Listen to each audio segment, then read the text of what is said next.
One. Oh, praises be to the Most High, our power. Les frères, j'espère que vous allez bien. Moi, votre frère, je vais très très très bien. Right. Jésus est Dieu. L'épreuve irréfutable. En tout cas, selon ce frère-ci qui s'appelle Olivier. Et il a une chaîne qu'on appelle Vérité Biblique TV. Oh. Now, il y a une vidéo qui m'a été qu'on m'a fait parvenir. Et cette vidéo-ci, ce frère sur sa chaîne l'a publiée il y a 2 semaines.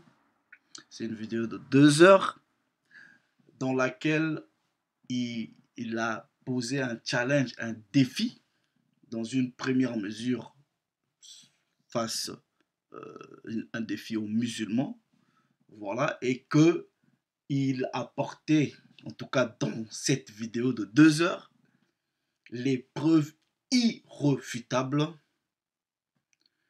de Jésus étant que le Tout-Puissant, c'est-à-dire Dieu. J'ai pris le temps d'écouter la vidéo. Et une vidéo dans laquelle j'ai quand même eu le sentiment d'une certaine prétention.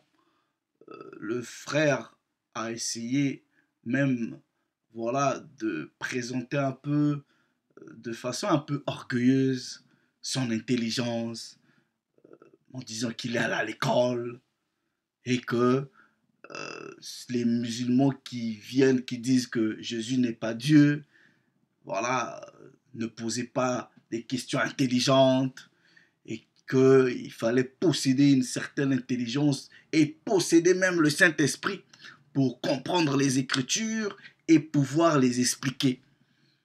Et dans sa diatribe-là, face ou contre les musulmans, il a présenté une panoplie de versets bibliques. Et en l'écoutant, puisque le frère a essayé de toucher un peu à l'intelligence des gens, en l'écoutant, je me suis dit, bah voilà, je vais essayer d'apprendre du frère. Si Jésus est le Tout-Puissant, bah voilà, tant mieux l'accepter parce que c'est une vérité comme ça, biblique. Mais je vous dis que pendant 2 heures du temps, j'ai été frustré, en tout cas intellectuellement parlant, frustré, bibliquement parlant, frustré, spirituellement parlant, je vous dis pas. Non. Et j'avais voulu vraiment prendre le temps de m'asseoir sur sa vidéo de 2 heures là et faire un rebuttal, comment on dit, comment on dit rebuttal en français, anyway, voilà, donc démentir ou contredire un peu ses propos. Et Dieu merci, il est parti prendre un peu la forme, plus ou moins de la même vidéo, mais une forme plus courte, de 30 minutes. Vidéo dans laquelle il essaie toujours de prouver que euh, le Mashiach, Jésus, est le très haut. Et c'est sur cette vidéo que j'ai jugé utile, en tout cas, d'écouter le frère, de vous l'exposer, et nous allons apprendre. Non, vous voyez, il y a, il y a quelque chose que j'ai réussi à apprendre tout le long de ma marche avec la Torah, que il faut éviter d'être orgueilleux avec la connaissance. Parce que ce que je pense maîtriser aujourd'hui, il y a certainement quelqu'un qui maîtrise la chose mieux que moi. Donc il faut quand quelqu'un vient pour même faire une vidéo en disant je vous ramène des preuves irréfutables, vous mettez déjà premièrement votre conscience en jeu, votre intelligence en jeu, votre honneur, votre crédibilité en jeu. De sorte que si cette irréfutabilité-là peut être battue en brèche, c'est toute votre dignité qui tombe. Donc, il faut avoir un peu de retenue, un peu de mesure en disant, voici peut-être comment est-ce que moi je vois les choses, voici comment est-ce que je vous les présente. C'est à vous de comparer avec ce que les autres présentent et de voir c'est quoi le bon chemin. Mais venir avec beaucoup d'arrogance, dire que j'ai des preuves irréfutables. Et déjà dans la première vidéo, le premier précepte, donc en gros tous les versets qu'il a eu à utiliser dans la vidéo de 2 heures, c'est des versets avec une simple lecture intellectuelle.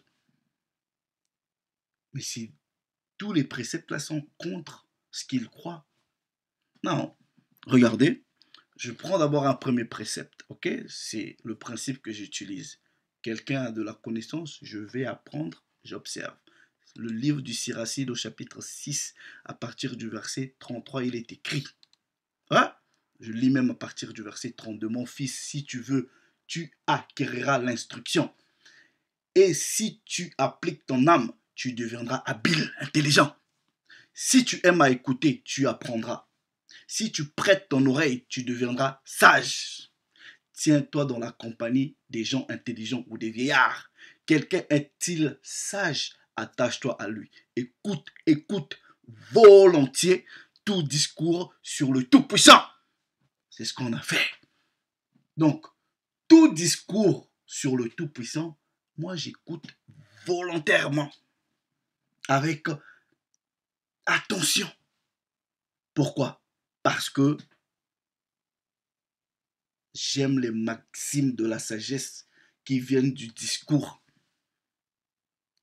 quand il s'agit du Tout-Puissant. Si tu vois un homme de sens, sois près de lui dès le matin et que ton pied plutôt, use le seuil de sa porte. Médite sur les commandements du Seigneur et réfléchis constamment à ses préceptes. Lui-même affermira ton cœur et la sagesse que tu désires te sera donnée. Donc, c'est ce que j'ai dû appliquer, en tout cas, face aux enseignements de ce frère. Et je vous dis, le résultat n'a été que frustration.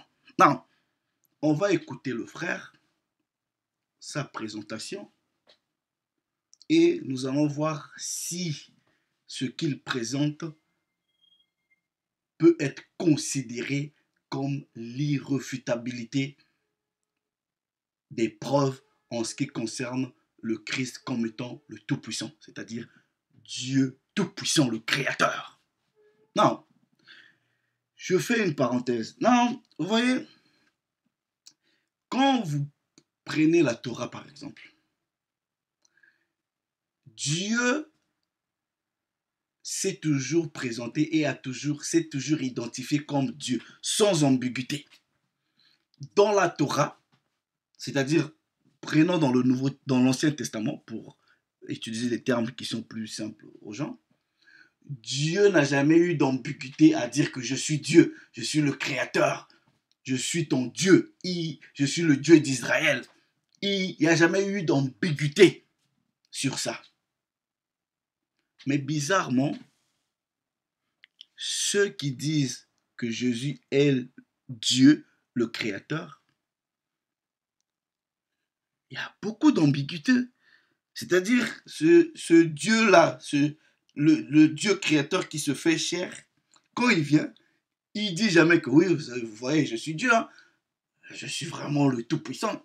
Non, non, c'est toujours, oh, donc, depuis que je suis avec vous, là, vous ne savez pas que je suis Dieu. Mais qui m'a vu a vu Dieu. Il y a toujours des ambiguïtés. Mais on va essayer de placer même ces ambiguïtés-là, ou ce qu'on considère comme ambiguïté, dans le contexte, pour voir qu'est-ce que la personne elle-même voulait dire en disant, par exemple, qui m'a vu a vu le Père, des choses comme ça. You know? Now, let's listen to the brother. Ok? On va l'écouter attentivement. Et nous allons voir si le frère a des preuves irréfutables. Donc, dans cette vidéo, lui-même va fixer des bases, fixer plus ou moins des critères, des conditions de la divinité du Christ. Et nous allons marcher sur les critères que lui-même s'est choisi et voir si ces critères-là tiennent ou pas. C'est-à-dire s'ils vont résister face au challenge que nous allons essayer d'apporter. Si ils tiennent, bah, yeah, oh good, oh praises. Donc on va écouter le frère. Ouais. Et cette vidéo-ci, ça fait 3 jours. So 3 days ago. Let's go. Bonjour à tous, shalom à tout le monde. Aujourd'hui, l'objectif de cette nouvelle vidéo, l'objectif de cette nouvelle capsule, c'est de répondre à une question que les musulmans posent très souvent aux chrétiens. Lorsque les chrétiens sont en train de parler ou lorsque les chrétiens veulent démontrer la divinité de Jésus, les musulmans leur posent souvent une question. Il y en a d'autres, hein, mais cette question-là, elle revient très souvent. Et voici la question. Si vous, les chrétiens, vous dites que Jésus est Dieu, il n'y a pas plus éloquent que Jésus lui-même. Il n'y a pas plus éloquent que le concerné lui-même. Donc, nous vous demandons de nous montrer un seul verset dans la Bible où Jésus lui-même y parle, où Jésus lui-même y fait une affirmation venant de sa propre bouche pour dire « Je suis Dieu, adorez-moi ». To be free and flexible and creative was really Frérot, des essential to what I wanted to publicités make. sur leur I chaîne. didn't find I a just platform don't that did that understand this. other than what C'est pas possible ça. Donc cette question-là, je sais que tous ceux qui ont eu à parler de la divinité de Jésus avec des musulmans, Les gens qui mettent des soi-disant prédicateurs là, vous mettez des publicités, vous prenez l'argent sur les YouTube ou quoi? Attends, gay. Pourquoi il y a des publicités sur tes vidéos là? Tu t'as monétisé ta chaîne? Ou faux? Let's go. on vous a souvent posé cette question. Et le problème, c'est que souvent, la manière dont beaucoup répondent à cette question n'est pas forcément la bonne manière. Donc le frère veut ici aider les chrétiens à répondre aux musulmans qui disent que montrez-nous la preuve, voilà, bref. Donc il s'est mis à la brèche, il s'est porté garant pour vous défendre et il dit que à chaque fois vous allez vous confronter à des musulmans, en tout cas déballez-les tous les versets que lui il a donné dans ses dans ces 2 vidéos. Listen, je vais vous dire la vérité. Un bon musulman, un bon frère musulman qui a étudié les Écritures, le Coran, la Torah, moi je les respecte plus que ceux qui se disent chrétiens là. Ok? J'ai beaucoup d'échanges avec des frères musulmans sans prétention. Ok? Tu peux juste sentir que ils savent ce qu'ils disent. They know what they're talking about. Hein? Pas d'émotion, pas de le Saint-Esprit doit vous révéler. Like, il n'y a pas d'excuse. Quand tu connais quelque chose, tu l'expliques très clairement. Like, il y a des frères qui sont sérieux. They have knowledge. Ils ont la connaissance. Donc, moi, très volontiers, je peux m'asseoir, écouter un musulman qui présente son argumentaire que d'écouter ceux qui viennent ici, qui se disent chrétiens, enseignants, like, what the hell?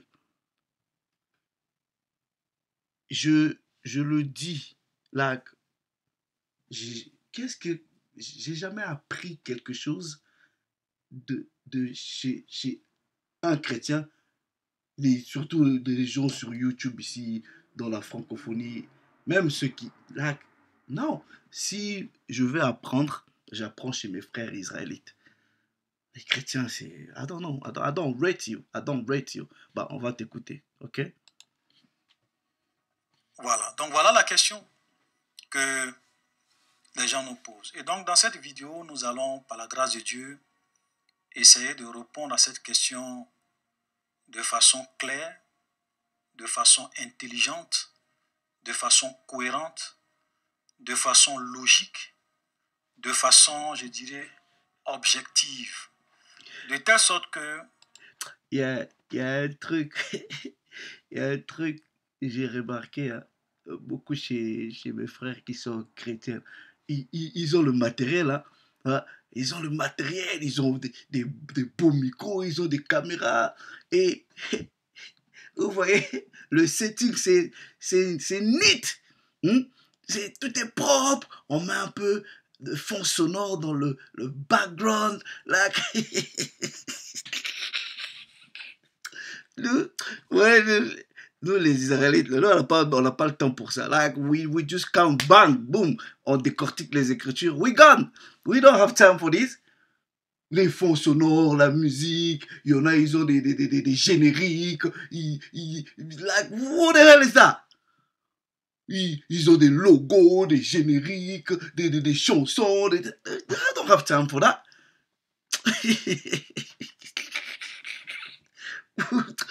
Vous êtes bon pour le marketing, quoi. Ah! Même les musulmans eux-mêmes et ceux qui sont de bonne foi et qui font preuve d'une certaine hauteur d'esprit, qu'ils puissent vraiment nous donner raison et comprendre que nous avons bien répondu à cette question de la manière la plus objective possible. Voilà, donc je vous prie de m'écouter parce que nous allons apporter une réponse irréfutable à cette question. D'abord, la première des choses que je voulais dire aux musulmans, c'est que le fait que quelqu'un dise, ou bien qu'un être dise, je suis Dieu, adorez-moi, cela ne fait pas de lui forcément Dieu. Yeah, you're correct. Écoutez-moi très bien. Yeah. Là, c'est bon. Là, tu as raison. Moi, par exemple, je peux venir dire, je suis Dieu, adorez-moi. Yeah. Mais est-ce que ça fait de moi Dieu? Non, tu as raison. Non. Même dans l'histoire des hommes, il y a eu des empereurs, il y a eu même des pharaons, il y a eu même des rois qui ont dit qu'ils étaient dieux et que les gens devraient les adorer parce qu'ils sont dieux. Maintenant, je vous pose une question. Est-ce que ça fait de ces rois ou bien de ces empereurs qui ont existé dans l'histoire, est-ce que ça fait d'eux des divinités? Ou bien est-ce que ça fait d'eux la divinité suprême? Non. Non. Hey, today I'll show you one ridiculously easy way to clean your mouth. Publicité là, c'est pas possible. Là, je sais pas, just don't get this. Just annoying, hein? Donc ça, c'est déjà une première limite à votre question. Parce que si nous voulons montrer que quelqu'un est Dieu, il faut qu'on se pose les bonnes questions. Mhm. Il faut qu'on puisse vraiment recenser les critères objectifs. Bon, ces critères-là, c'est lui-même qui va les mettre. Yeah, I work with it. Ok, je les accepte. And then, yeah, it's not bad. It's not bad. C'est pas aussi mauvais que ça. Yeah, just listen to him. De la divinité. Qu'est-ce que j'appelle les critères objectifs de la divinité? Je vais vous donner par exemple 3 critères. Non, je vais juste faire une petite parenthèse parce que le terme divinité pose vraisemblablement un problème si on veut l'associer au très haut. Ça pose un problème. Ok? Parce que quand nous prenons le terme de divinité, voilà, il y a beaucoup d'éléments qui peuvent s'identifier dans ça. Hein? Les anges peuvent s'identifier à ça. Plusieurs entités peuvent s'identifier au terme divinité. Ça pose un problème, techniquement parlant. Ouais, bah, je comprends un peu l'usage, mais s'il faut qu'on aille beaucoup plus dans la technicalité des choses, ça pose un problème. Non. Si je dis, par exemple, que celui que on appelle souvent Jésus est Dieu, moi, votre frère Allegra, je dis, oui, il est Dieu. Mais par contre, je ne veux pas m'arrêter là.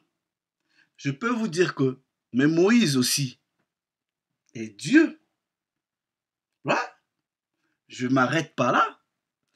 Comme le frère a reconnu qu'il y a des rois qui ont été appelés Dieu, mais même dans l'écriture, il y en a. Je dis oui, il y a des humains qui ont été appelés Dieu dans les écritures. Mais je vais encore vous choquer. Moi, votre frère qui vous parle, je suis Dieu.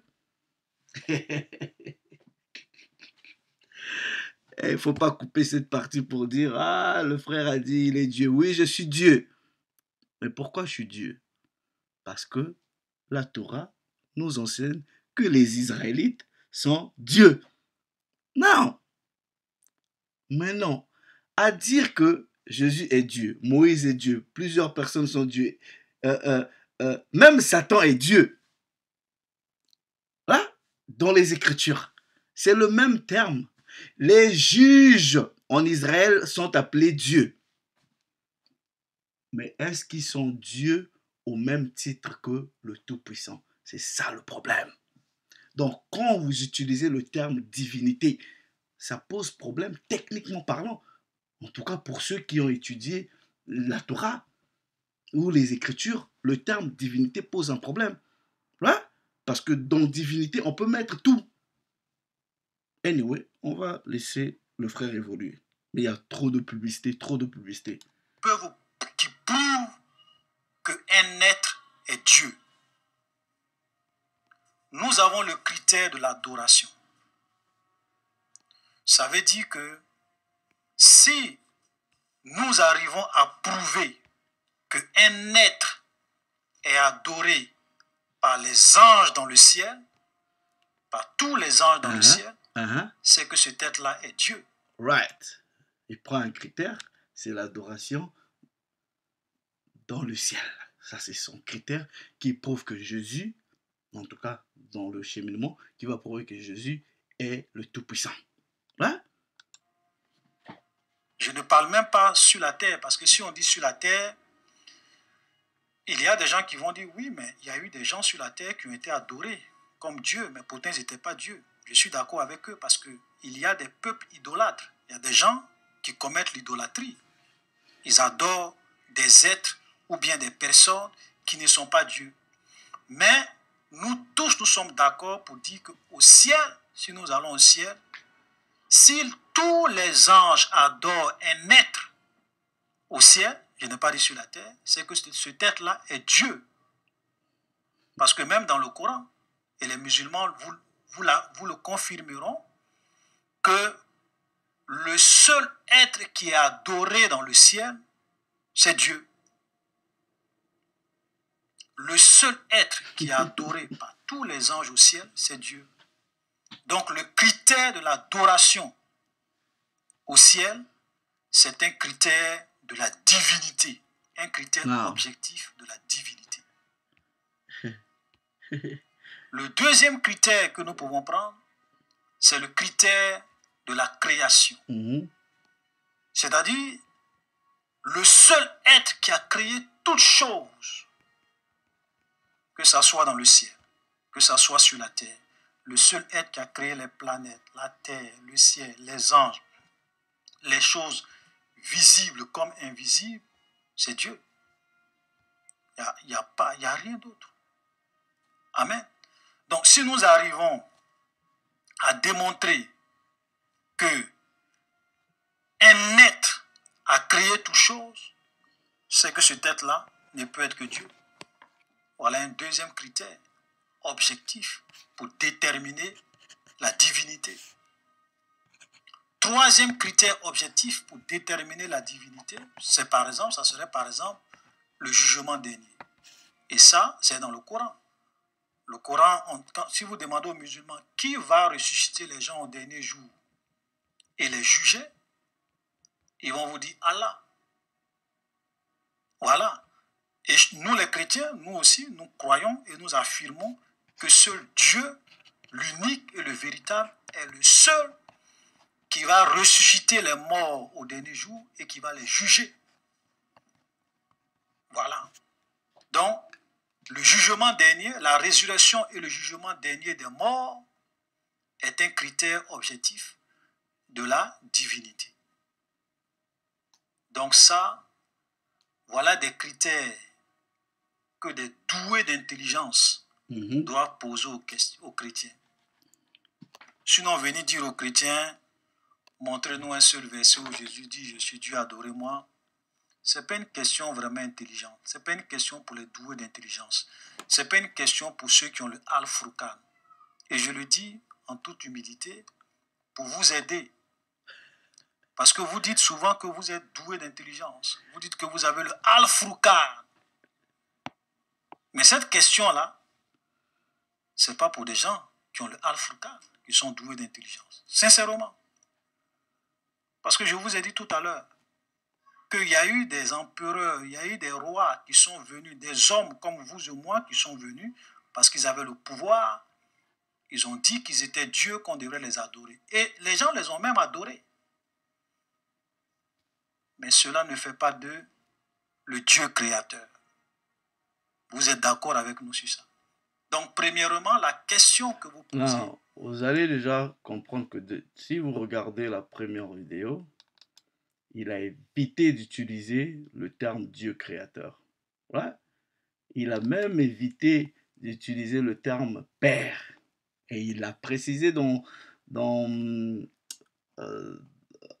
entrant au commencement de sa vidéo. Mais je sais pourquoi il évite ces termes-là.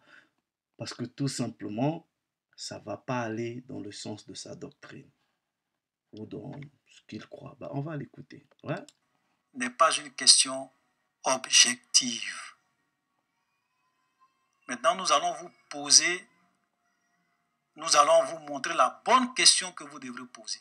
Nous prenons un seul critère. Prenons le critère de l'adoration. Non, il va prendre le critère de l'adoration. Right? Vous devrez demander aux chrétiens, si vous dites que Jésus est Dieu, est-ce que vous pouvez nous montrer dans la Bible que Jésus est adoré par tous les anges au ciel? Est-ce que vous pouvez même nous montrer que Jésus a été adoré par ses disciples sur la terre? C'est pas possible, hein? Tout le temps des vidéos, c'est annoying. Très bonne question. Et je vais vous montrer aujourd'hui sur le critère de l'adoration, sur le critère de l'adoration qui prouve que Jésus est Dieu, je vais vous montrer que les disciples de Jésus ont adoré Jésus sur la terre. Je vais aussi vous montrer que tous les anges au ciel adorent Jésus. Les anges au ciel adorent Jésus. Hey, let's go. Now, les vraies choses ont commencé. Donc, le frère s'est donné un ensemble de critères qu'il qualifie d'objectifs. Et c'est là qu'il va nous prouver de façon irréfutable que oui, Jésus est adoré selon sa compréhension du terme adoré, ok, dans le ciel, par les anges, et de facto, comme Jésus est adoré, il n'y a que Dieu qui peut être adoré. Quand j'ai vu le breakdown du frère, et quand j'ai l'écouté dans sa première vidéo où il avait quand même fait plus ou moins prétention de son intelligence, c'est-à-dire académique, moi je m'attendais quand même, voilà, peut-être le frère va aller dans des dimensions un peu, on va dire académiques, comprendre un peu les choses, me faire les proper breakdowns.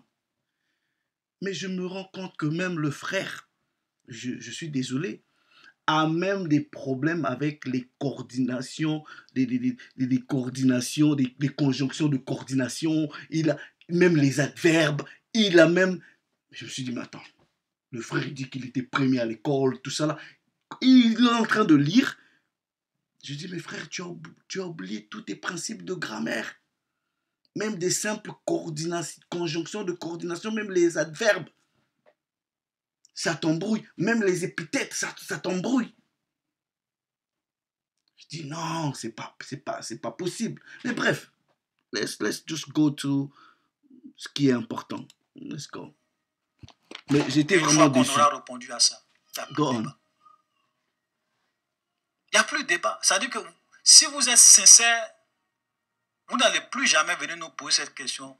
Montrez-nous un seul verset dans la Bible où Jésus dit « Je suis Dieu, adorez-moi ». Nous allons vous montrer que dans les faits, dans la réalité, dans les faits, Jésus est adoré. Voilà. On vous aide.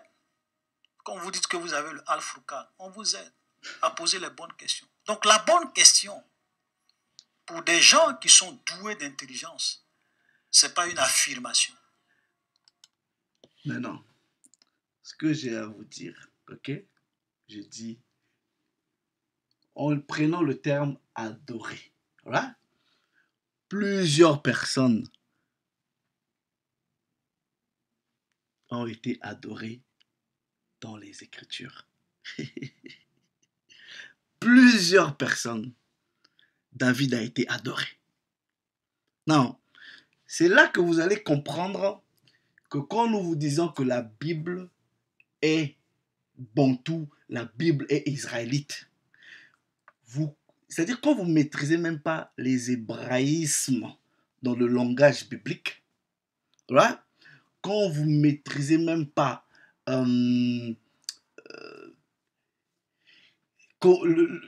comment est-ce que les Israélites parlent, et vous voyez même le langage israélite là, c'est ce que nous utilisons jusqu'à aujourd'hui. Je vais vous donner un exemple banal. Vous voyez par exemple chez nous, il y a des gens qui s'appellent Dieu. Vous voyez le musicien Koffi Olomide, il s'appelle Dieu, il s'appelle patron, il s'appelle Mokundi, c'est-à-dire Seigneur. Et vous voyez même les enfants de la rue, quand ils voient, c'est-à-dire, vous voyez ce que les Ivoiriens appellent aujourd'hui Atalakou. Vous voyez, dans la musique congolaise, on a beaucoup de dédicaces où on rend hommage, on chante la gloire de quelqu'un. On peut chanter, dire, ah, tu es le Seigneur de la terre, tu es le maître. C'est ça les Israélites, c'est ça notre langage. Donc, même un roi peut être encensé comme ça là. On a des musiciens par exemple qui s'appellent Jésus. On l'appelle Jésus, Jésus, Seigneur, Seigneur. Même le président Mobutu, il s'appelait Éternel. Donc si vous ne comprenez pas même, comprenez les hébraïsmes. dans le langage. Dans les Écritures, plusieurs personnes ont été adorées. Ok? Now, je vais juste vous montrer que même, let me just show this to you. Right? Let me show this to you. On va dans le livre de Chroniques. Hein? Je vais vous montrer juste something simple. Ok? Adorer. Maintenant, dans la Bible, il y a 2 types d'adoration. C'est-à-dire, tu dis être intelligent, mais fais quand même un effort à comprendre que cette Bible-là, c'est pas les Français qui l'ont écrite. Voilà, c'est les Hébreux qui ont écrit cette Bible-là. Non, let me show you this. 1 Chronique, chapitre 29. 1 Chronique, chapitre 29. Là, non, regardez. Version Louis II, je lis par exemple le verset 20. Voilà, non. Si je prends par exemple, en anglais, le terme adorer, souvent c'est traduit par worship. Ok? Non, regardez. C'est le terme au chapitre 20 du verset 20, au chapitre 29 du verset 20 qui est utilisé. On dit, alright, they bow down, donc ils ont baissé leur tête et ils adorèrent le Seigneur et le roi. Now, let me just show this, like they're talking about David here. Verset 20, le roi David dit à l'assemblée. Right? Donc, il s'agit de David ici. Au verset 20, David dit à toute l'assemblée, bénissez l'Éternel, votre Dieu. Voilà. Et toute l'assemblée bénit l'Éternel, le Dieu de leur père. Ils s'inclinèrent devant qui? Et se prosternèrent devant l'Éternel et devant le roi. Voilà. So, now, ils se sont prosternés. Ici, on traduit par prosterner. Ok, let me see another translation. Prosterner, second 21. Vous allez voir que prosterner, Martin, d'autres traductions vont dire adorer. Ok, Darby.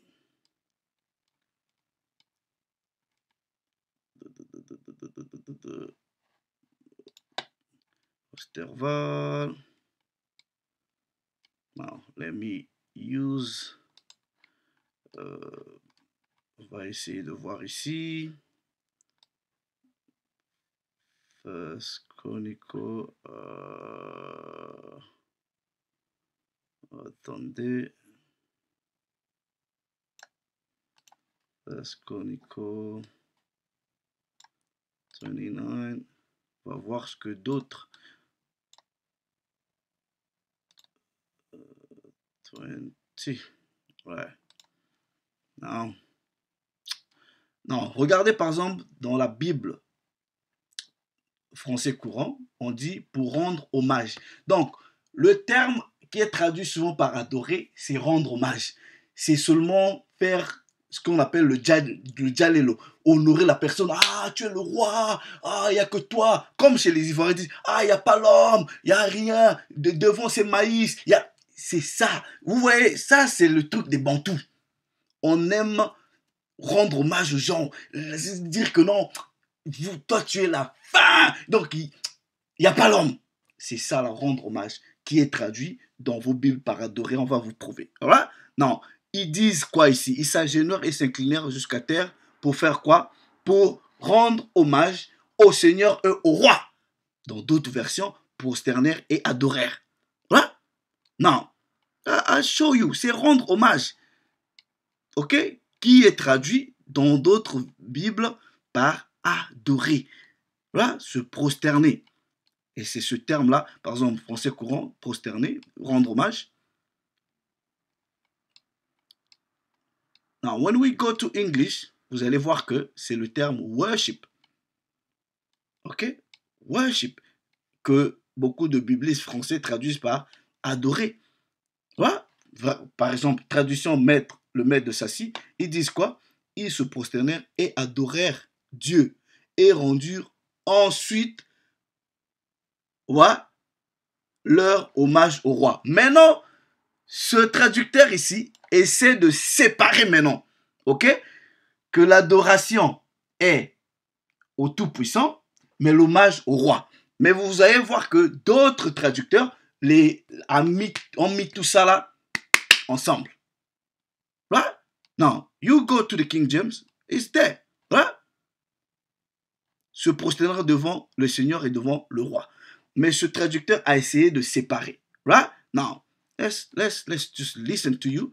Et nous allons voir que il y a deux types d'adoration dans les Écritures.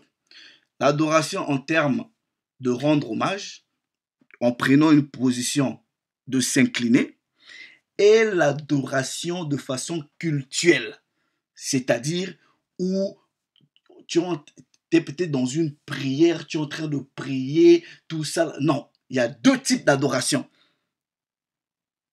Et il y a deux mots qui justifient ces deux types d'adoration.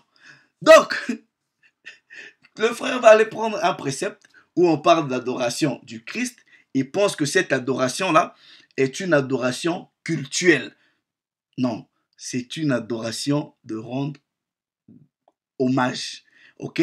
Faire le atalaku. C'est ce mot dire, ah, tais-toi, il n'y a pas l'homme. C'est ça en fait. C'est comme si on faisait des dédicaces. Donc, Mobutu, les gens lui faisaient les chansons. Ah, que c'est toi Dieu. Kofi Olomide, le musicien, aujourd'hui, on l'appelle Dieu. Plusieurs personnes, les Bokassa, les présidents, tout ça là, c'était des dieux. Est-ce que vous comprenez? Et c'est ça le langage bantou. On va t'écouter, on va t'expliquer, on va te montrer que c'est ça, comme ça que nos ancêtres parlent et c'est comme ça que nous parlons jusqu'à aujourd'hui. L'affirmation en elle-même ne suffit pas. Mais est-ce que, dans les faits, la personne est adorée et a été adorée et adorée par les anges aussi? Ça, c'est très important. Alors, nous allons lire comment les anges adorent Jésus au ciel. Là, voilà. Avant d'abord que le frère aille prendre son précepte, let me show you something, ok? Je vais vous montrer. I'm gonna show you something. Now, je prends Matthieu, ok? Pay attention. Matthieu chapitre 28, right? Now, avant d'abord Matthieu chapitre 28, je prends Jean. I'll show you something. Jean 17. Ok? Now, Jésus est Dieu. Oui, mais de quel Dieu il s'agit? Les Israélites sont des dieux. Moïse, Dieu. Même Satan dans l'écriture est Dieu. Là, je vais vous le prouver ici. Là. Je vais vous prouver déjà même que Satan, le même terme qui est utilisé, traduit par Dieu. Voilà. Mais non, quand vous venez par exemple en français, tout ça là, ils disent, oh, Dieu avec petit d, Dieu avec grand D. Vous pensez que ces règles de petit d, grand D, majuscule, tout ça là, ça s'applique dans les langues anciennes? Non, let me show you this, right? 1 Corinthiens, non, 2 Corinthiens chapitre 4, ok? Non, regardez, verset 4. Paul, right?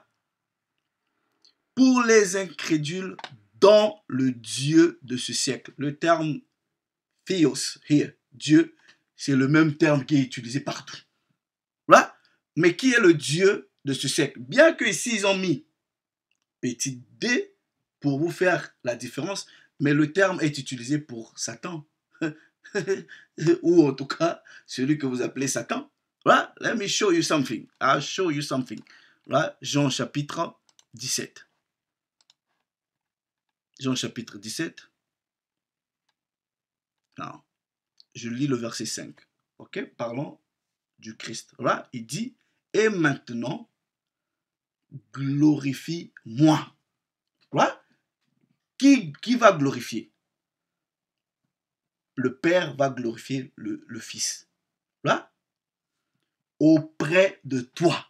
Donc, déjà vous voyez qu'il y a séparation. Il dit que le Tout-Puissant le glorifie auprès de lui. De quoi? De la gloire qu'il avait auprès de ce Tout-Puissant-là avant que le monde fût. Mais vous voyez toutes ces conjonctions de coordination là, qui expriment une certaine forme d'addition. C'est des choses qu'on a appris à l'école. Le frère va ignorer tout ça là. Il vient, il dit que Dieu s'envoie lui-même. Quand vous voyez des expressions comme ça veut dire que c'est une forme d'introspection ou de rétrospection. C'est que Dieu parle pour lui-même. What the hell is that? Donc, on vous dit ici que Christ lui-même reconnaît d'avoir eu une certaine gloire auprès du Père. Non. Nous prenons Matthieu, chapitre 28. Là, donc, les Écritures lui reconnaissent une certaine gloire avant que le monde fût. Donc, tout simplement, avant son arrivée sur terre. Pay attention. Matthieu, chapitre 28, je prends le verset 18. Je vais vous expliquer parce que ces deux préceptes-là que je donne, quand il va donner son histoire de sa connerie d'Apocalypse, là, vous allez comprendre que c'est simple. Matthieu, chapitre 28, nous prenons le verset 18 ici. Jésus, s'approchant et leur parla. Il dit, toute puissance m'a été donnée. Mais attendez, c'est quelqu'un qui doit lui donner. Toute puissance m'a été donnée. Où? Dans le ciel. Et où? Sur la terre. Donc, il vous dit qu'il a reçu toute puissance. Non. Si lui, il a reçu toute puissance et qu'il avait une certaine gloire, ça veut tout simplement dire quoi? Wait. I'll show you something. On va dans Hébreu. Ok?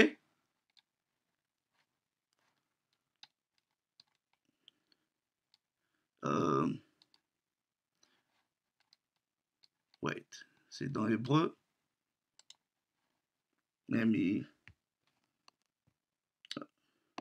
Hébreu ou Philippiens. I'll show you something.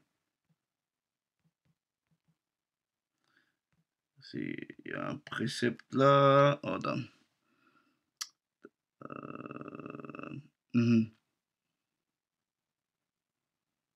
Right. Non. On va dans Hébreu chapitre 1. Ok? Regardez ceci. Donc, on vous dit que tout pouvoir lui a été donné. Là? Maintenant, Hébreu chapitre 1er. Hébreu chapitre 1er. Regardez ceci. Faites attention. Là.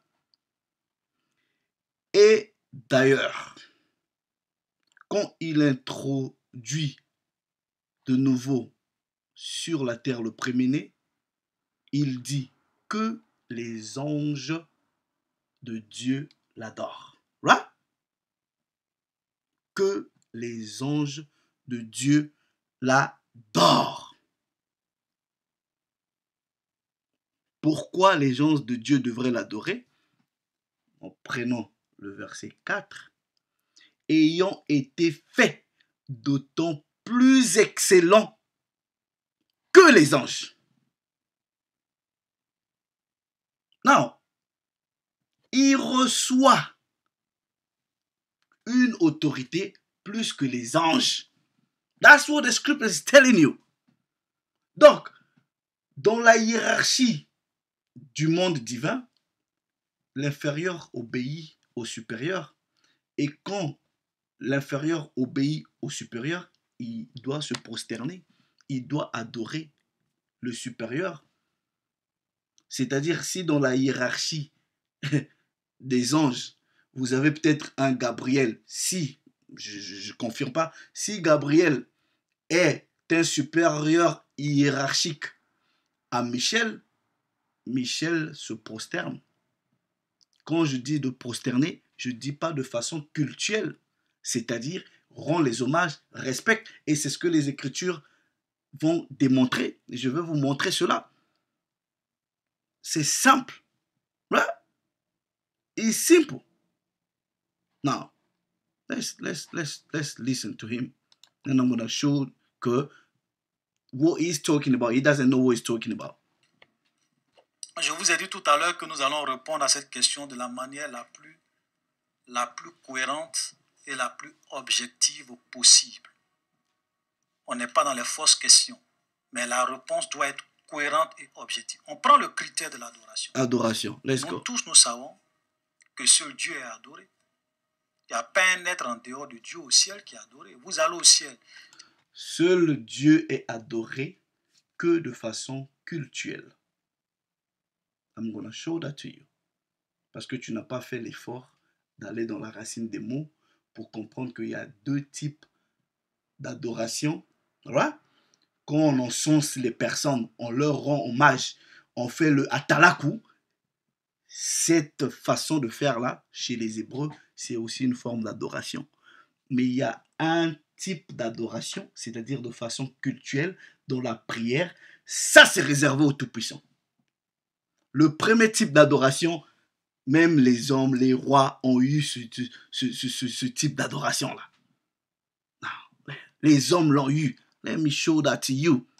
Si vous voyez quelqu'un qui est adoré, c'est que c'est lui qui est Dieu. Il n'y a pas de débat sur ça. Il y a le débat. Apocalypse chapitre 5. Apocalypse chapitre 5. Le verset 11. Verset 11. Let's go there. I'm going to show you. Revelation chapter 5. That's easy to debunk. Easy. Easy to debunk. Apocalypse chapitre 5. Verset 11. Right?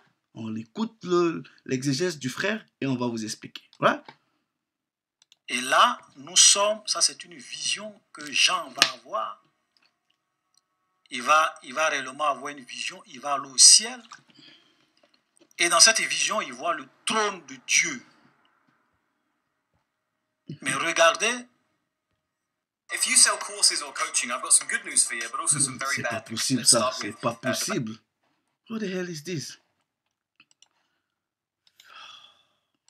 Devant ce trône, autour de ce trône, qui est adoré? Apocalypse chapitre 5, le verset 11. Je regardais et j'entendis la voix de beaucoup d'anges autour du trône et des êtres vivants et des vieillards. Leur nombre était des myriades et des milliers de milliers. Donc là, j'en vois des anges qui sont très, très, très, très nombreux. Des myriades de myriades et des milliers de milliers.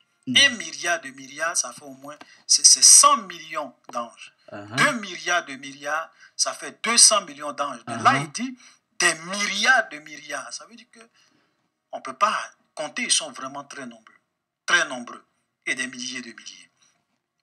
Mais qu'est-ce que ces anges-là disaient? Qu'est-ce que ces anges-là faisaient? Ils disaient d'une voix forte, l'agneau qui a été immolé. Qui est l'agneau qui a été immolé dans la Bible? C'est Jésus. Nous allons lire. Jean 1, c'est Jésus. Le verset 29. Et ça, c'est Jean-Baptiste. Voilà. Le prophète Jean-Baptiste, le précurseur de Jésus, qui parle de Jésus. Et la Bible dit, Jean 1, verset 29. Le lendemain, il le vit venant à lui. Donc Jean-Baptiste va voir Jésus venant à lui et il dit, voici l'agneau de Dieu qui ôte le péché du monde. Donc, qui est l'agneau de Dieu? C'est Jésus. Qui est l'agneau immolé? Celui qui a été crucifié à la croix, qui est mort, qui est ressuscité. C'est Jésus. Donc, nous voyons ici les anges. Regardez ce qu'ils disent, étant autour du trône. L'agneau qui a été immolé est digne de recevoir la puissance, la richesse, la sagesse, la force, l'honneur et la gloire et la louange. Donc, ils étaient en train de glorifier, d'adorer, de louer, de magnifier l'agneau immolé. Verset 13. Toutes les créatures qui sont dans le ciel, sur la... Rappelez-vous, Matthieu dit, tout pouvoir m'a été donné où? Dans le ciel et sur la terre. Right? There's nothing new here. OK?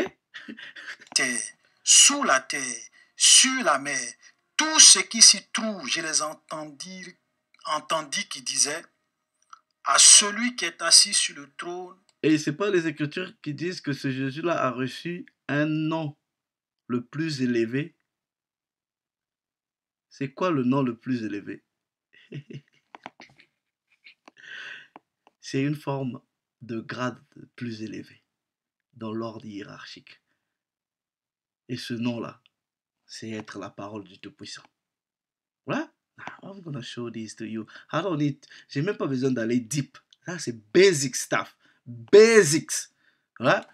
Et à l'agneau, à celui qui est assis sur le trône, et à l'agneau, soit la louange, l'honneur, la gloire. Donc, il y a deux entités. Celui qui est assis sur le trône et à l'agneau. Voilà. Mais le frère va faire abstraction ou omission de ces conjonctions-là. Voilà. Non. Read on. Et la force. Donc, est-ce que... Donc, l'agneau n'est pas assis sur le trône, hein? Donc l'agneau est à côté. Mais tu dis quand même que... Donc, les Écritures disent à celui qui est assis sur le trône. Voilà. Et à l'agneau. Donc il y a un sur le trône et à l'agneau qui est à côté. Donc comme tu dis que l'agneau là c'est Jésus. Donc Jésus il est à côté.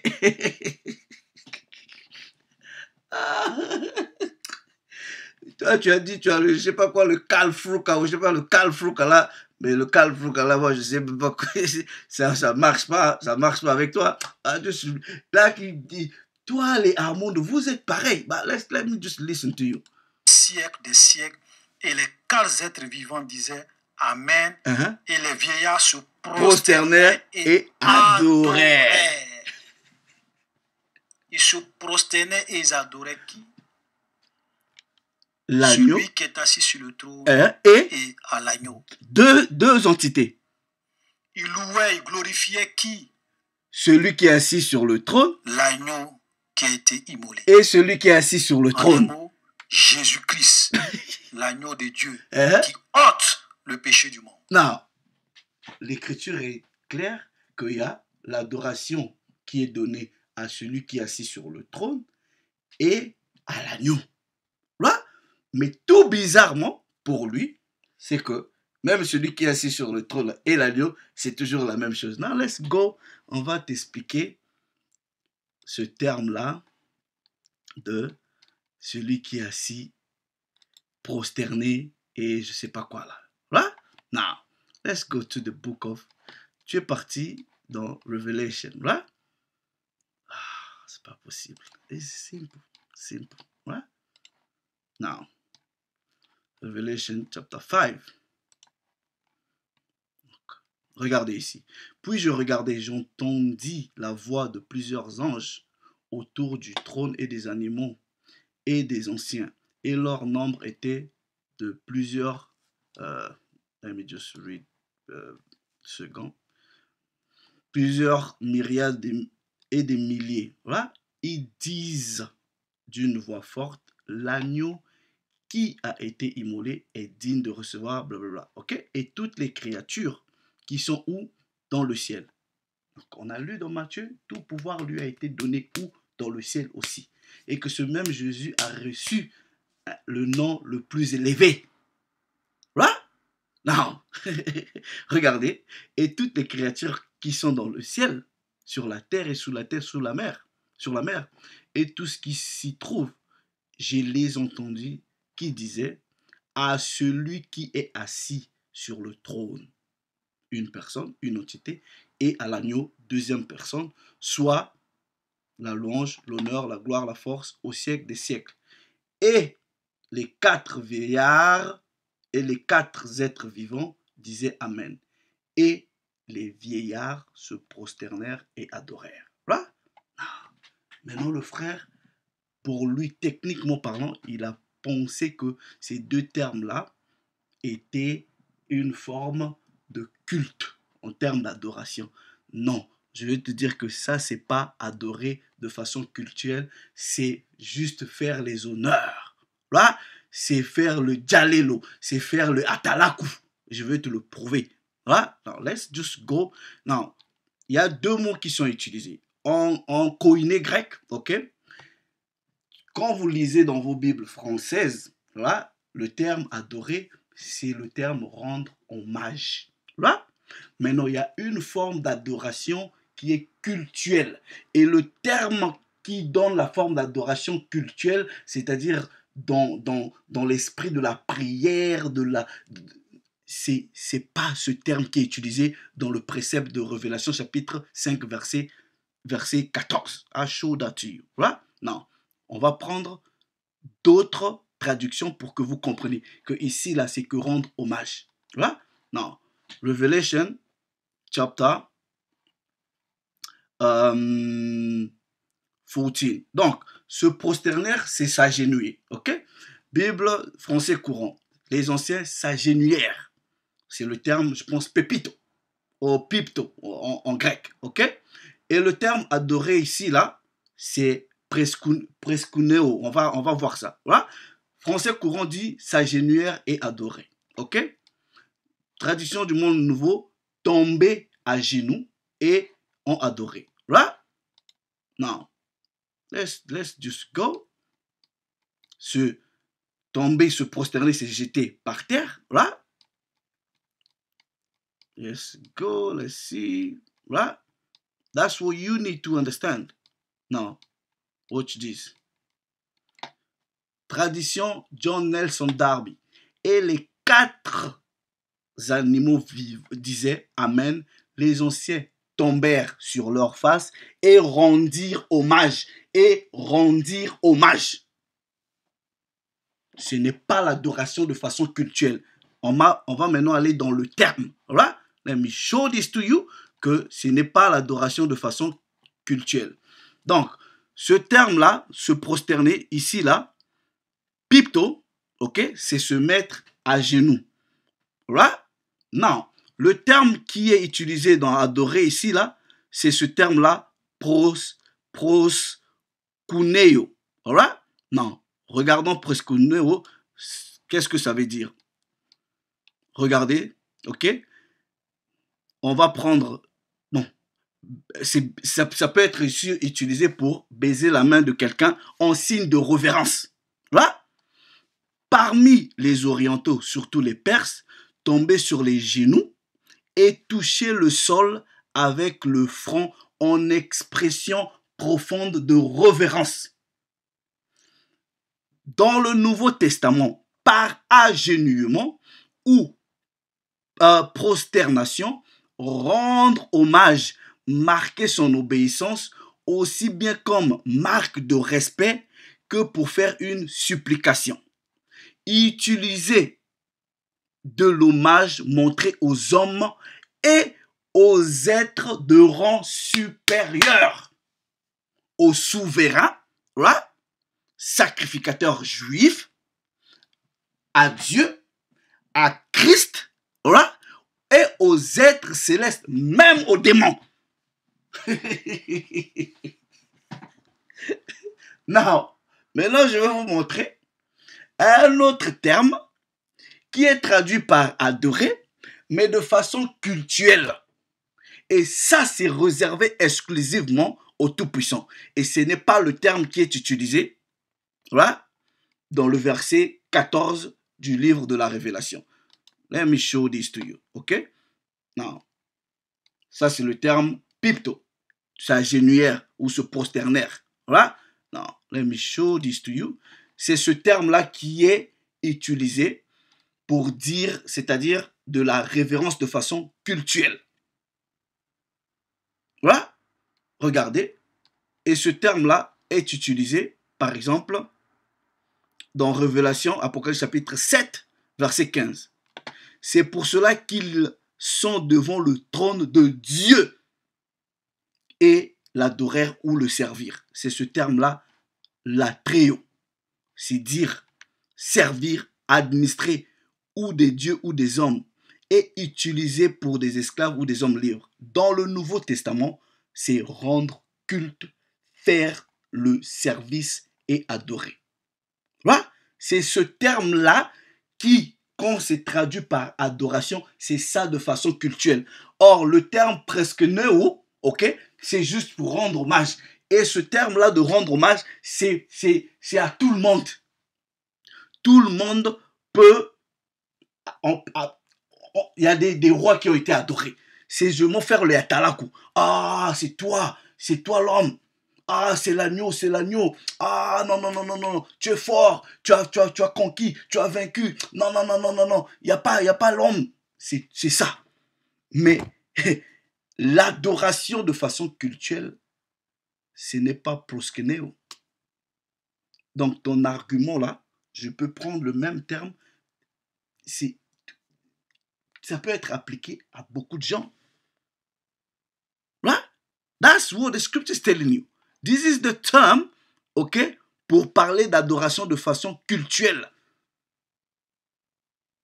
C'est ça là, qui est traduit dans d'autres Bibles pour adorer, faire le culte, le servir, rendre culte. Par exemple, verset 10. Autrement, n'aurait-on pas passé de cesser de ce parce que ceux qui rendent ce culte, c'est ça là. C'est rendre ce culte, c'est dans ce sens de l'adoration. C'est rendre un culte, servir, c'est-à-dire être peut-être dans la prière du Tout-Puissant. Mais faire la talaku, de rendre les hommages, ce n'est pas dans ce sens-là. Et faire le culte, l'adoration dans le sens cultuel, c'est réservé exclusivement au Tout-Puissant. Anybody can be worshipped. Anybody. A king. Come on. Prosterné. Plusieurs personnes se sont prosternées. Même Jésus là, il y a des gens qui dans les traditions, on a dit, les gens l'ont adoré de son vivant. Ouais. De son vivant. Mais personne, dans votre traduction là, c'est écrit adorer. It's written there. There's no problem with that. Donc apprends à savoir que dans le koiné, ok, dans le koiné, il y a deux types d'adoration. Une adoration qui est réservée au Très-Haut de façon cultuelle et une adoration dans le sens de rendre hommage, faire le atalaku, faire le jalelo, encenser la personne. Voilà. Ça, c'est tout le monde peut l'avoir. Les entités supérieures, les rois, tout le monde. Now, when you take these here, right? Proskuneo, there's nothing here qui te parle en termes de culte. On te dit dans le Nouveau Testament, par agenouillement ou prosternation, rendre hommage, marquer son obéissance, ok, aussi bien comme marque de respect que pour faire une supplication. C'est ce terme-là, vous voyez par exemple que les enfants de la rue utilisent, c'est-à-dire ils viennent, par exemple quand ils voient les musiciens passer, ah, Mokondi, ah, Nzambe, Nzambe, ils s'agenouillent, ah, Nzambe, Nzambe, Dieu, quand ils voient même Kofi, ah, Dieu, c'est ça là, c'est pour faire une supplication, j'ai besoin d'argent à Dieu, c'est rendre hommage. Ça n'a jamais été de façon culturelle. Vous pensez que quand ces petits-là appellent ces musiciens-là Dieu, Nzambe, Nzambe, Nzambe, ça veut dire qu'ils les considèrent comme étant le Tout-Puissant dans ce sens? Non. Mais c'est aussi rendre hommage par signe de respect. Voilà. Mais aussi, ça peut être juste encensé de sorte que tu aies quelque chose en retour.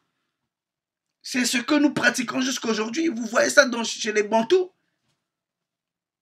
Vous voyez ça chez vos présidents africains, on chante pour toi, on t'encense un peu, voilà, c'est toi, tu vas jamais mourir, tu es éternel, non, c'est toi le Seigneur de la terre, ici il n'y a pas l'homme, on t'encense. Quand vous prenez ça là, dans les traductions, c'est ce qu'on a, vous mettez vos traducteurs, dire worship, Adorer, mais c'est quel type d'adoration? C'est encenser la personne, rendre hommage, ou même dans une certaine mesure, c'est de la flatterie. Dans une certaine mesure, c'est de la flatterie pour avoir quelque chose en retour. Mais quand on utilise l'autre terme, ok, celui-ci, là, c'est de façon cultuelle. On fait une adoration de façon cultuelle. Dans le Nouveau Testament, rendre culte, faire le service, adorer de façon cultuelle.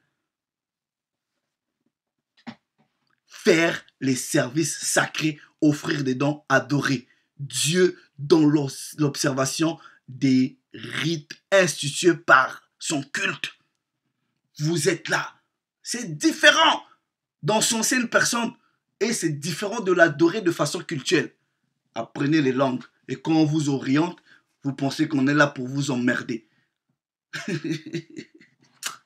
On va t'écouter. Je ne veux même pas que cette vidéo soit longue, mais anyway, right? Donc je pose une question à tous mes amis musulmans. Au ciel, est-ce que Jésus, l'agneau de Dieu, est adoré ou il n'est pas adoré par les anges? It is. This tiny device has changed the way. Too much, too much. Tout ça, c'est quoi? Pour avoir l'argent? Je comprends pas en fait. La réponse est claire. Jésus est adoré par tous les anges au ciel.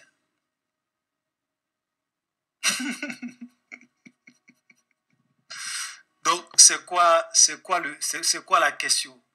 Mais montrez-nous un verset dans la Bible où Jésus dit « Je suis Dieu, adorez-moi ». Il n'a même pas eu besoin de faire cette affirmation. Jésus n'a pas eu besoin de dire « Je suis Dieu, adorez-moi ». Au ciel, les anges l'adorent. Point. Vous savez, Dieu n'a pas besoin. No, watch this. Right? Let me just go to... C'est simple à comprendre, frère. On va chez Philippiens, right? Et que les gens, de fois, utilisent à tort et à travers, parce qu'ils ne comprennent pas Philippiens chapitre 2. Right? Regardez. Le verset... non. Là, quand on vous dit, on prend à partir du verset 5. Ayez en vous les sentiments qui étaient en Jésus, lequel est existant en forme de Dieu. Donc, en gros, il était de condition divine. Les anges sont de condition divine. Les anges sont en forme de Dieu, existant en forme de Dieu. Le Tout-Puissant ne peut pas exister en forme de Dieu, parce qu'en réalité, sa nature n'a pas de qualification. Mais c'est sa création qui prend des identités. Non, n'a point regardé comme une proie à être arrachée, d'être égal avec Dieu, là. Mais quand on dit égal avec Dieu, là, on va, peut-être c'est pas l'objectif de la vidéo, mais on va vous expliquer c'est quoi que ça veut dire, ok? Mais c'est dépouiller lui-même en prenant une forme de serviteur, en devenant semblable aux hommes. Pourquoi? Parce qu'il était en forme de Dieu. Il était de condition spirituelle, de condition divine. Là, mais non. Ayant paru comme un simple homme, il s'est humilié, se rendant obéissant jusqu'à la mort, même jusqu'à la mort du poteau. Maintenant, c'est pourquoi aussi Dieu, le Tout-Puissant, l'a fait quoi? L'a souverainement élevé. Élevé au-dessus de qui? Élevé au-dessus de ses pères, élevé au-dessus des autres créatures. Mais c'est tout à fait normal qu'il puisse avoir les hommages des créatures inférieures. Like, what is difficult here to understand? Quand vous êtes souverainement élevé et qu'on vous donne le nom qui est au-dessus de tout nom, c'est-à-dire le grade qui est au-dessus de tous les grades, dans l'ordre hiérarchique, mais vos subalternes ceux qui sont moins gradés que vous, ben, ils doivent vous rendre hommage. Ils doivent vous adorer. That's simple. That's really, really simple. De dire aux anges et à ces créatures, je suis Dieu, adorez-moi. Non. Parce que toutes les créatures, je ne parle pas des idolâtres, tous les anges, toutes les créatures, les oiseaux, les poissons de la mer, ok? Toutes les créatures, tous ceux qui craignent Dieu dans le ciel, parce qu'ici on nous dit, toutes les créatures qui sont dans le ciel, sur la terre, sous la terre, sur la mer, tous ces... Je les Père entends. Philippiens te dit, il a reçu le nom le plus toutes les élevé. créatures. Come on. Donc, c'est quoi le débat? C'est quoi la question? Jésus est adoré. C'est quoi la question? Voilà votre réponse. Il est adoré. Et je vais vous montrer que même ses disciples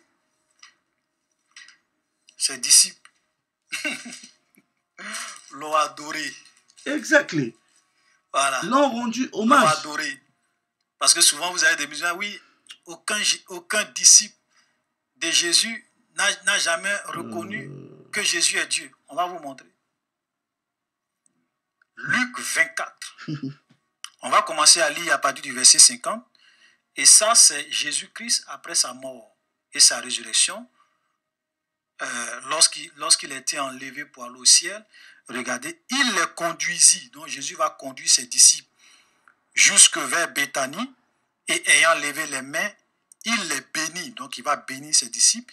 Et pendant qu'il les bénissait, il se sépara d'eux et fut enlevé au ciel. Pour eux, ses disciples, après l'avoir adoré, Voilà. ils retournaient à Jérusalem. Donc, ils pensent que cette adoration, c'est de façon culturelle. Or, ça veut tout simplement dire lui rendre hommage, lui présenter les révérences. Tu es notre maître.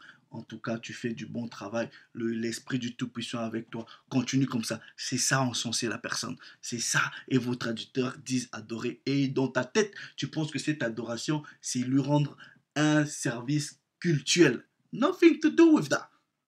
Nothing. You know? Nothing to do with that. Right?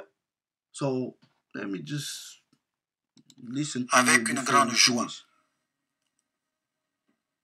Même les disciples de Jésus ont adoré Jésus. Let me, okay, now, hold on. Let me check this, right? Let me check this, parce que c'est ce terme-là qui te pose un problème. Acte chapitre 10. Let me show you. Acte chapitre 10. Là, verset 25. Non, regardez. Ils arrivèrent parlant de Pierre, ok? Lorsque Pierre entra, Corneille, qui était au devant de lui, tomba à ses pieds et se prosterna, ok? Ici, on a traduit par le terme prosterné, right? Now, let me just check over translation. Vous allez voir qu'ils vont traduire par adorer, ok? On va chercher pour voir. Simple.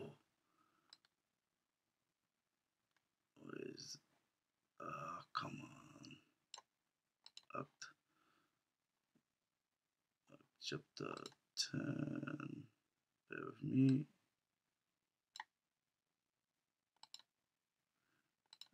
Ok, verset 25.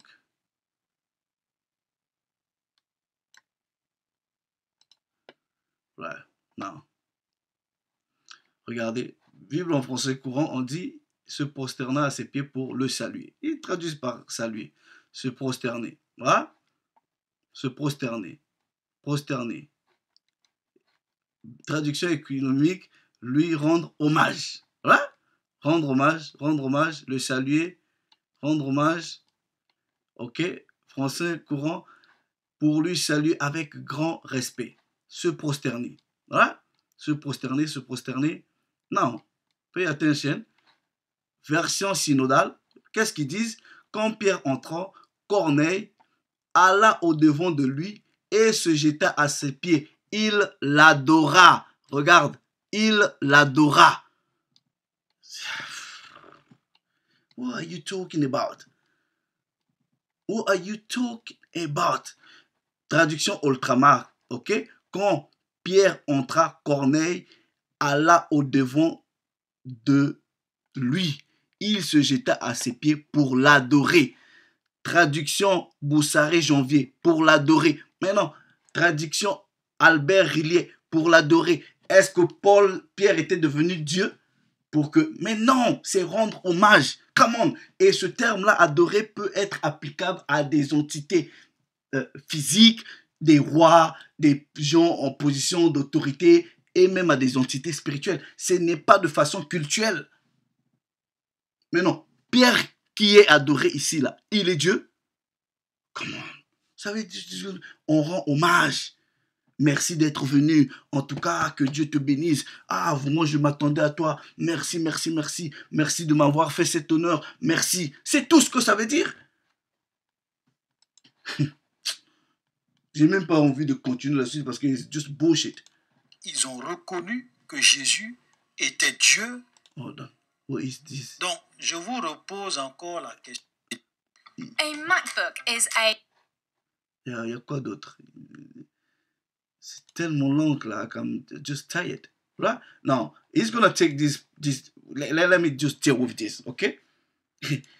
Il va aller prendre ce précepte-ci. Let me just take this to you and I show. Je vais vous montrer que this is ridiculous. Okay. Regardez Hébreux, Ok. chapitre 1, à partir du verset 8. Mais il dit au Fils. Mais qui dit au Fils? Qui dit au Fils? Qui dit au Fils? Réponds-nous. C'est Dieu. Qui dit au Fils? Et nous vous avons dit. Donc, il y a Dieu et le Fils. Maintenant, il va dire, Dieu s'envoie lui-même. Donc, ce Dieu-là, le Fils, c'est toujours la même personne-là. Même les conjonctions de subordination, tu as du mal, va revoir tes anciens cahiers de l'école primaire, frère.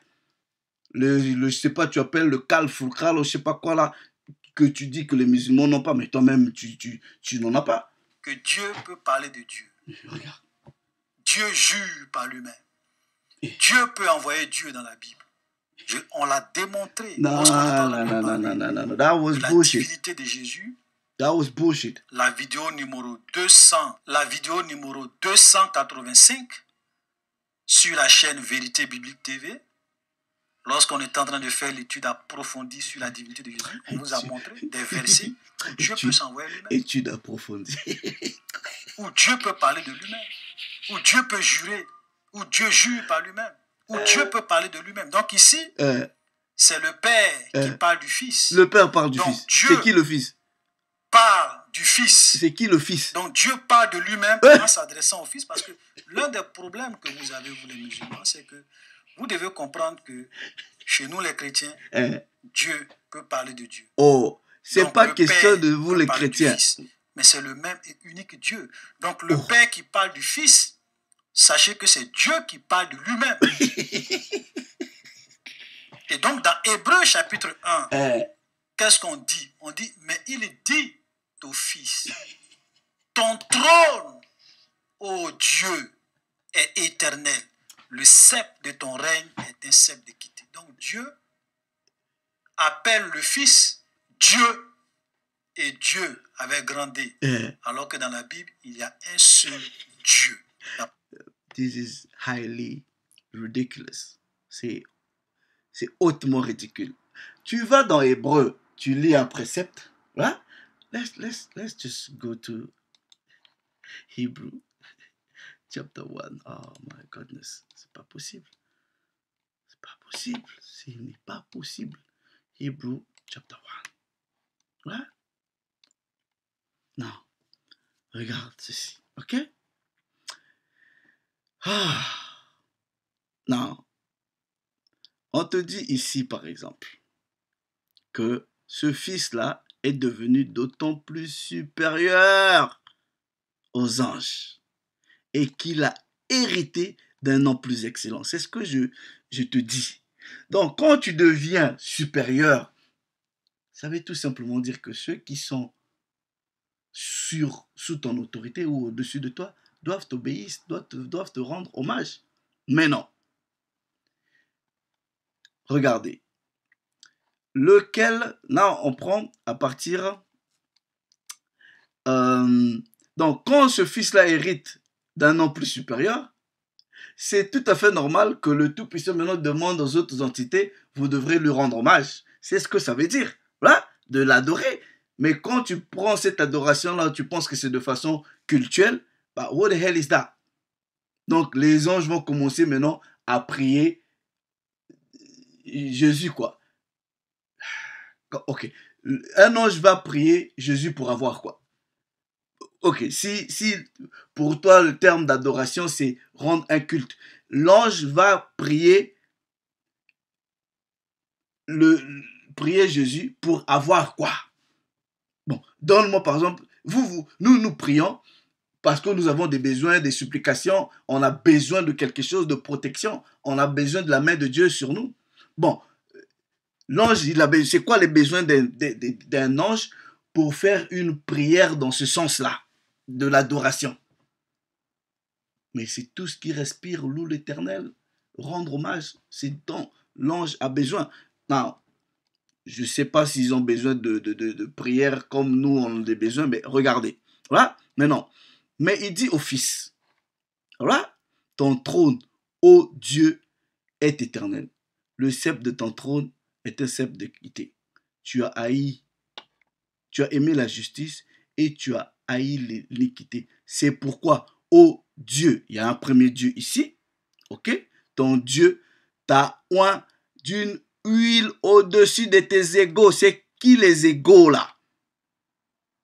Dans la dimension spirituelle, ce sont des autres divins. Ça peut être les anges qui sont les égaux de ce Christ-là, de ce Fils-là, parce qu'ils sont tous de conditions spirituelles ou divines. Maintenant, dans la dimension terrestre, les égaux de ce Fils-là, ce sont ses frères israélites. Maintenant, ce que Hébreu il dit ici, là, mais il paraphrase le psaume 45. Non, allons dans le psaume 45 pour comprendre de qui il s'agissait là-bas. Like, what the hell are you talking about? Comment on peut... Like, moi, c'est cette prétention-là que les gens viennent irréfutable, la preuve définitive, la psaume 45, ok? Now, reading comprehension, ok? Simple compréhension de texte. On prend à partir du premier verset. Et vous allez comprendre que quand je vous dis, c'est le jalelo, c'est le faire, ici là c'est faire la talakou. Vous allez comprendre que c'est seulement quelqu'un qui fait la talakou. C'est-à-dire, quand nous parlons de talakou, c'est-à-dire encenser le roi. C'est ce que nous pratiquons jusqu'à aujourd'hui. Vous allez comprendre le psaume. Non, on prend à partir du verset 2. Non, verset 1er. Au chef des chantres, sur les lits, des fils de Corée, cantique, chant d'amour. Vous allez comprendre qu'ici, c'est un chant d'amour. Il va avoir la flatterie. Là, des paroles pleines de charme bouillonnent dans mon cœur. C'est quelqu'un qui parle. Cette personne dit, je dis, mon œuvre est pour le roi. Cette personne-là s'adresse au roi. Que ma langue soit comme la plume d'un habile écrivain.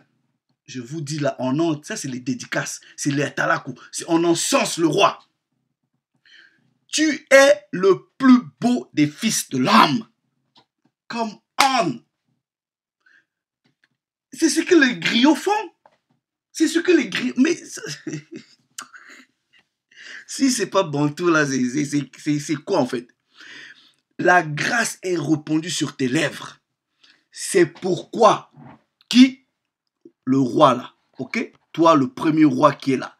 Mon cœur est pour le roi. C'est pourquoi Dieu t'a béni pour toujours. Dieu a béni qui pour toujours? C'est le roi là que Dieu a béni pour toujours. Donc, cette personne est en train d'encenser. Il dit au roi, vaillant guerrier, ceins ton épée, ta parure et ta gloire. Oui, ta gloire. Sois vainqueur, roi.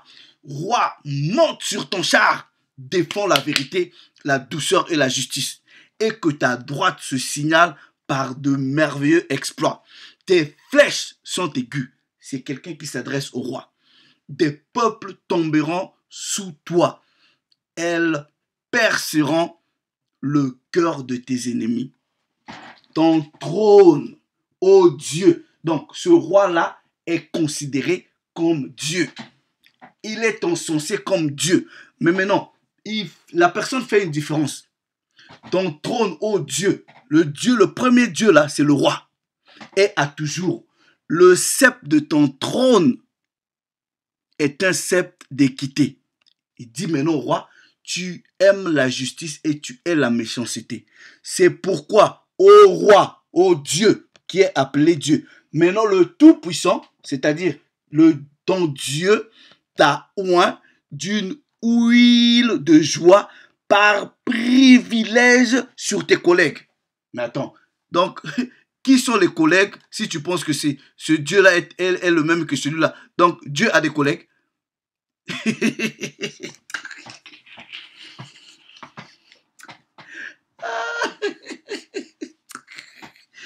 C'est pour cela, là, quand vous désistez la Torah, vous êtes là à suivre la religion de l'homme blanc, vous venez avec les philosophies des Édomites, là. That's where you can't get it.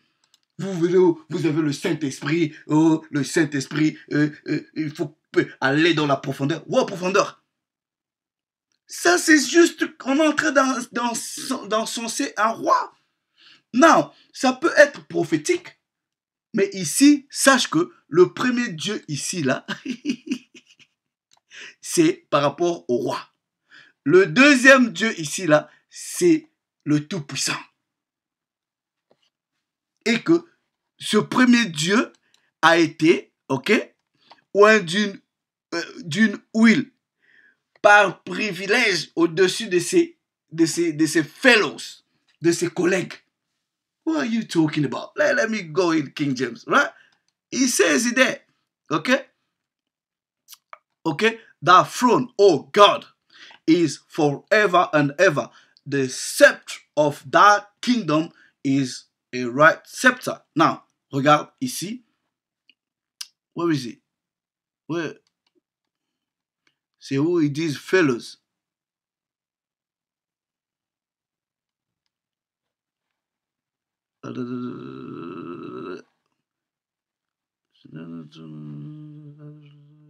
Yeah, now, okay, it is ici. Therefore God, that God has anointed thee with the oil of gladness above thy fellows. Okay? What are you talking about? Anyway, j'ai même pas envie de continuer la suite. Like, it's just bullshit. Tous les préceptes que you gave là, they're debunkable. On peut les debunk. We give all praises be to the Most High. Et nous donnons un grand respect des hommages au Mashiach. Nous l'adorons, mais pas de façon cultuelle, de façon à lui rendre hommage. That's what it means. That's what it means. Donc, faites un effort, allez apprendre les langues, les mots. Tu n'as que le français comme Bible ou l'anglais comme Bible. And then tu as la prétention de comprendre. Ok. How do you go? That's very silly. Ok?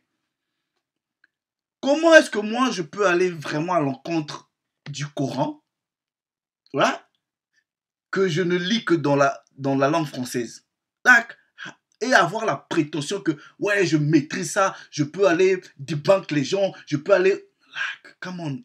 Et l'humilité. Donc, le terme adoration, c'est ça qui t'a gouré. Et tu penses que c'est parce qu'on te dit que les anges ont adoré le Christ et que ça fait de lui le Most High. Le même terme, l'adorer, la même Paul, Pierre, ils ont été adorés. Et it doesn't mean they are the Most High. Non. C'est comme le terme, quand par exemple Christ dit à l'autre disciple là, arrière de moi Satan.